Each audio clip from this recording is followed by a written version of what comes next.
Welcome दोस्तों।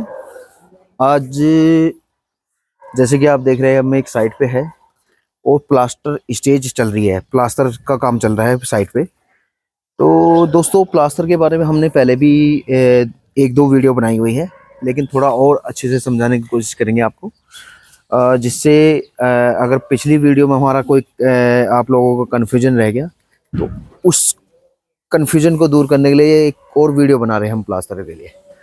तो इसमें कुछ पॉइंट्स है जो आपको बताना है कि कौन कौन से ऐसे पॉइंट है जो आपको हमेशा प्लास्टर से पहले याद रखने चाहिए।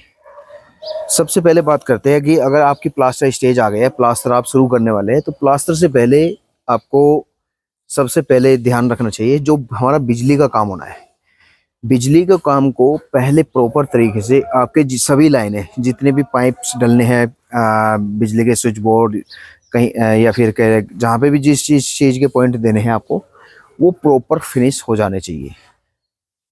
जब तक कई बार क्या होता है कि कुछ पॉइंट्स अपने बिजली का काम करा रहे हैं और बिजली का काम अनकम्प्लीट होने की वजह से आपने प्लास्टर शुरू करा दिया। और प्लास्टर शुरू कराने के बाद क्या होता है कि आपका बाद में पता चलता है कि जी यहाँ पे ये चीज़ पॉइंट छूट गया है। तो उसमें क्या होता है कि आपका फिर प्लास्टर में झिरी काटनी पड़ती है या फिर दोबारा से कटिंग करनी पड़ती है। और कटिंग करने के बाद जब दोबारा से आप उसको रिपेयर करेंगे तो उस कंडीशन में क्या होता है कि आपका प्रॉपर रिपेयर नहीं हो पाता है। प्रॉपर रिपेयर ना होने की वजह से उसमें जब फिनिशिंग करते हैं, हम पेंट करते हैं, पेंट पुट्टी करते हैं, तो उस टाइम वो चीज़ अलग ही दिखती है कि जी यहाँ पे, हाँ यहाँ पे कोई चीज़ ऐसी है, पैच बना हुआ है। तो एक तो ये बात हो गई। दूसरी बात है आपका जितना भी प्लम्बर का काम है, प्लम्बर का काम जितनी भी लाइनें डलनी है आपकी सारी लाइनें प्रॉपर डल जानी चाहिए। उसमें जितने भी जहाँ पे भी आपको पानी की सप्लाई का पॉइंट देना है या आउटलेट देना, इनलेट देना, जो भी चीज़ें हैं वो चीज़ें प्रॉपर फिनिश हो जानी चाहिए। क्योंकि अगर ये नहीं होगा तो फिर वही दिक्कत आनी है, प्लास्टर की कटिंग करो, रिपेयरिंग करो, तो वो चीज़ें नहीं होनी चाहिए। तीसरी बात है कि काफ़ी लोगों को है ना अपना एसी के पॉइंट देने होते हैं। जैसे आपको सपोज करिए विंडो एसी लगा रहे हैं, उसमें तो कोई इशू ही नहीं है किसी तरह का। लेकिन अगर आपको स्प्लिट एसी लगाना है तो स्प्लिट एसी के लिए आपकी पहले ही कॉपर लाइन और ड्रेन लाइन दोनों डलनी होती है।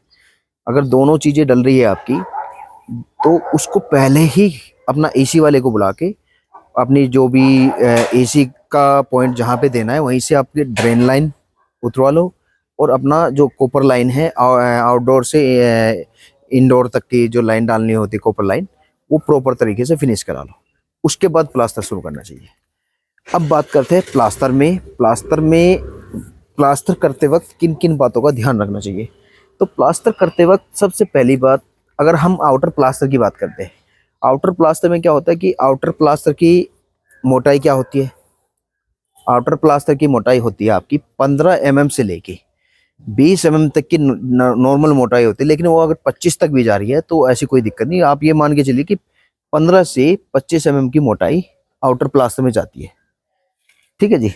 तो एक तो ये बात होगी कि इतनी मोटाई का प्लास्टर रखना चाहिए। अगर ज़्यादा रखते हैं तो ज़्यादा मोटाई का प्लास्टर बाद में सीपेज आने के चांसेस हो जाते हैं और वो निकलने भी लगता है ज़्यादा मोटाई का प्लास्टर। प्लास्टर की जो स्टैंडर्ड मोटाई है उसी मोटाई में हमें प्लास्टर रखना चाहिए। दूसरी बात करते हैं कि जब हम प्लास्टर कर रहे हैं तो आपका जहाँ पे भी कॉलम और बीम आए वहाँ पे आपकी चिकन मैश या फाइबर मैश दोनों में से कुछ ना कुछ लगा होना चाहिए। ठीक है जी।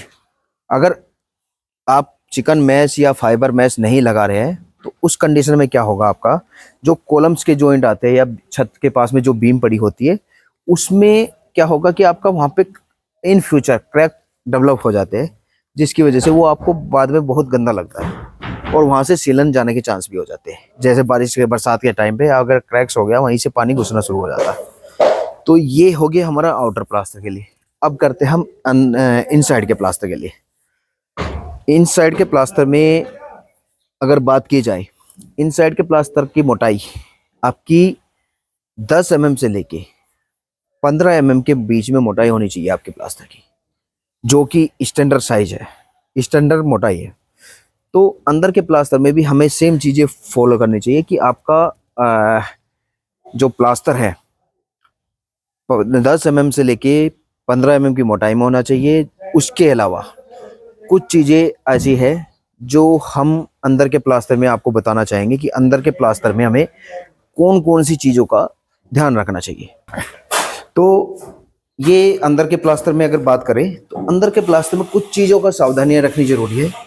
जैसे एक तो क्या है कि जो आपका ये कोना होता है, आप इस कोने को देखेंगे, एक दीवार इधर से आ रही है, एक इधर से आ रही है। अधिकतर मिस्त्री कहाँ पे गलती करते हैं कि जो ये कोना आता है इस कोने में प्लास्टर टेढ़ा मेढ़ा कर देते हैं, जो कि बाद में आपका पेंट हो रहा है या पुट्टी हो रही है उस टाइम बहुत गंदा लगता है।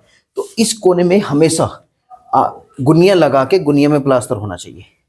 गुनिया जो हमारी होती है 90 एंगल में बनी होती है, उसको मिस्त्री की भाषा में गुनिया ही बोलते हैं। तो वो गुनिया लगा के कोने में पूरा प्रॉपर प्लास्टर चेक होना चाहिए कि ये आपका प्लास्टर गुनिया में है या नहीं है, या आप ये कह लीजिए 90 एंगल में है या नहीं है। एक पॉइंट ये हो गया। दूसरा पॉइंट, आपका जब प्लास्टर ऊपर से कर रहे हैं तो ये फंटी जो होती है जिससे पूरा सरफेस एक लेवल में करते हैं, तो फंटी में पूरा प्रॉपर प्लास्टर होना चाहिए। जिस फंटी को हम अगर तिरछा लगाए फंटी को, या ऐसे लगाए या कैसे भी लगाए, तो चारों तरफ से एक लेवल आना चाहिए प्लास्टर। उसके बाद बात करते हैं हम प्लास्टर का साहुल। प्लास्टर साहुल में जरूर होना चाहिए। ये कई बार गलतियां क्या करते हैं मिस्त्री कि जी ऊपर से प्लास्टर शुरू किया, और ऊपर से प्लास्टर शुरू करते करते नीचे की तरफ आते आते ऊपर से अगर मोटाई हमने 10 mm की शुरू की है, तो नीचे आते आते 20 mm 25 mm या 30 mm तक पहुंचा देते हैं मोटाई। तो वो क्या होगा कि आपका प्लास्टर साहुल से आउट हो जाएगा, जो कि वो बाद में आपको फिनिशिंग के टाइम पे गंदा दिखेगा। तीसरी बात आपकी, जो हम ये आपकी कहीं पे भी विंडो आ रही है या कहीं पे भी वो है, ये जो आपका कोना बनता है, ये कोना भी आपका 90 एंगल में ही होना चाहिए। जिससे आपको कहीं पे यूपीवीसी विंडो लगानी है या कोई भी विंडो लगानी है, वो आपकी प्रॉपर सेटिंग में आ जाएगी। कई लोग क्या करते हैं कि इसका टॉप वाटर लेवल में नहीं किया, या यहाँ से कोना गुनिया में नहीं बनाया, 90 एंगल में नहीं बनाया, या धार टेढ़ी तिरछा कर दिया, उस वजह से फिर बाद में फिनिशिंग में समस्या आती है। अब बात करते हैं, ये तो प्लास्टर की बात होगी। अब इसके बाद प्लास्टर के बाद हमें प्लास्टर में किस चीज, प्लास्टर होने के बाद क्या चीज़ों का ध्यान रखना चाहिए।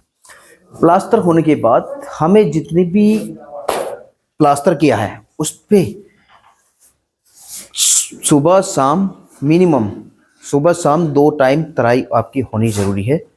और जो तराई का टाइम है वो 7 डेज से 10 डेज या 12 डेज कह लीजिए आप, वो प्रॉपर तराई होनी चाहिए। अगर गर्मी का मौसम है, गर्मी के मौसम में आपको 3 टाइम तराई करनी पड़ेगी।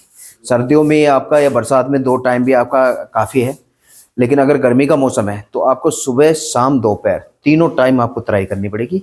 और तराई मिनिमम 7 डेज से 10 या 12 डेज होनी जरूरी है तराई आपकी, तभी जाके आपकी प्लास्टर की पकड़ बन पाएगी या मजबूती आ पाएगी।